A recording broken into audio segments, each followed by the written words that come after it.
The Vivo 8L is the latest smartphone from BLU. The first thing you should know about this phone is that it's priced at $200, but for a limited time, it will be on sale for $150 on Amazon. We have placed a link in the description for you to learn more.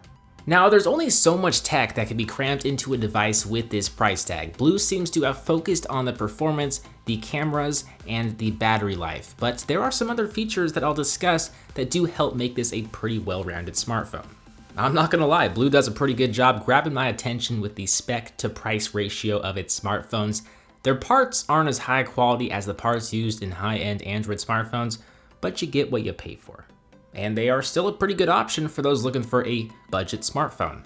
The Vivo 8L is packing an octa-core MediaTek processor with 3GB of RAM and Android 7.0 Nougat on the software side of things. If you're a fan of stock Android and Google Now Launcher specifically, I think you'll have a pleasant first impressions experience because the app drawer is unchanged and Google Now is just one swipe to the right. What I don't like so much is the skinned notification drawer and quick settings, which are in two different places. Notifications swipe down from up top and quick settings swipe up from the bottom. It really doesn't make sense to me why BLU continues to use this skin in some of its smartphones after all of these years. Aside from that complaint, the phone runs well and should keep up with frequent social media usage, emails, and some light gaming. Don't be surprised though if you do see some apps closing and stuttering when multitasking. I did experience those problems when first setting up this smartphone. Next comes the cameras. The Vivo 8L packs a 13 megapixel Sony IMX258 camera sensor with an f2.0 aperture. Once again, for the price of this smartphone, it does perform pretty well. It does have some problems properly focusing on a subject, especially for macro photography. Also, noise can be expected in environments with inadequate lighting. That's just what you get for what you pay for. But images with good lighting actually do look pretty sharp. What's unusual to see is a 20 megapixel selfie camera with flash. If you're a selfie enthusiast, you like taking Snapchats, you will love this smartphone. Last but not least, in the what's good department, the battery. Under the hood is a 4,000 milliamp hour battery with support for quick charging.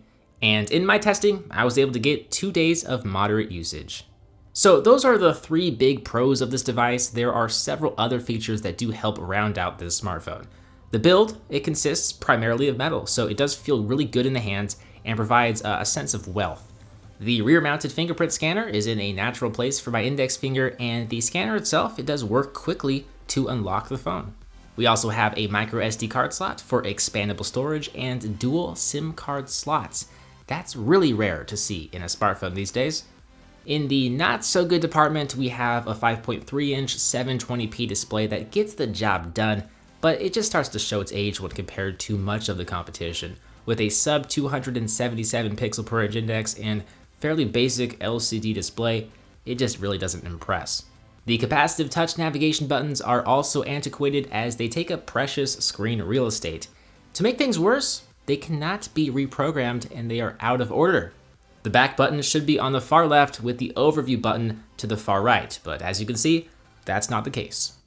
Last but not least, the rear-facing speaker is fairly tinny and often gets muted by my palm when just holding the device. It should be, at the very least, be placed at the bottom of the smartphone, preferably up front, so the audio is facing directly towards your face. With all of that said, you can't really expect too much for a smartphone that costs between $150 and $200 off contract. The Vivo 8L is compatible with all GSM networks, and BLU is selling this device for $150 for a limited time on Amazon. I'll place a link in the description of this video so you can check out that deal.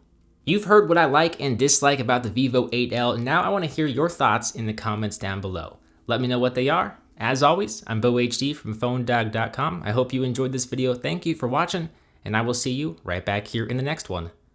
See ya.